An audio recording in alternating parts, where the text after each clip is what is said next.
first, Roger begins with a review of a film that has had a tough time getting released. It was finished nearly a year ago. Brazil is the name of the film, and it's a violent, satiric comedy directed by Terry Gilliam of the Monty Python gang, and it's a movie that has had a violent history since it was made. At first, Universal Pictures didn't even want to release the film, and then Gilliam took full-page ads in Variety asking the studio to release it, trying to shame them. Then the Los Angeles film critics voted it the best picture of the year, still before it had been publicly released.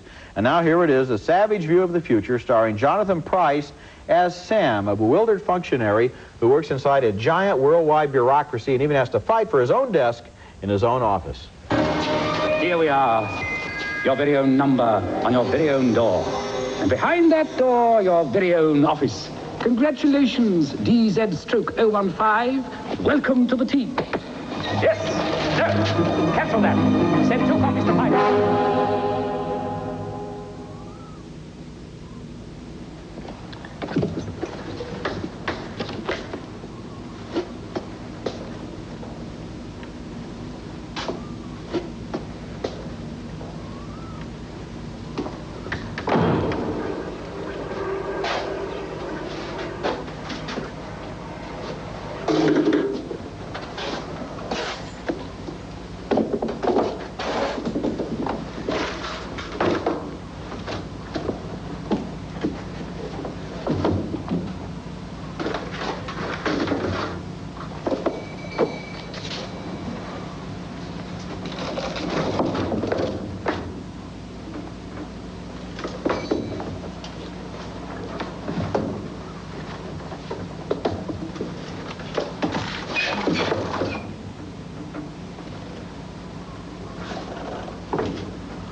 There's only one left in here now, and I need that to sit on. That scene is funny, and there are several scenes in Brazil that show a lot of imagination and effort, and yet this is a confused and unsatisfying film in which the magnitude of the special effects and the chaotic implications of the plot make the movie hard work for any audience to follow, let alone appreciate.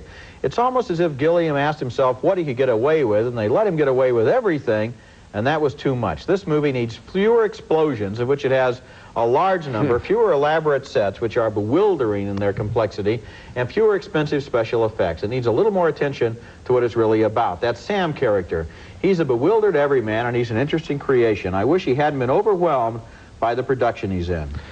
He is overwhelmed.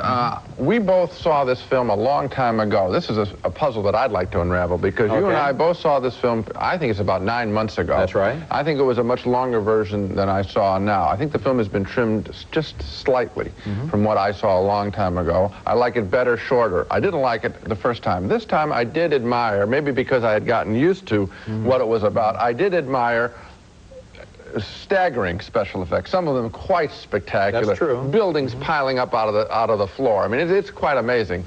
It's better than the Wizard of Oz remake that they tried to do was.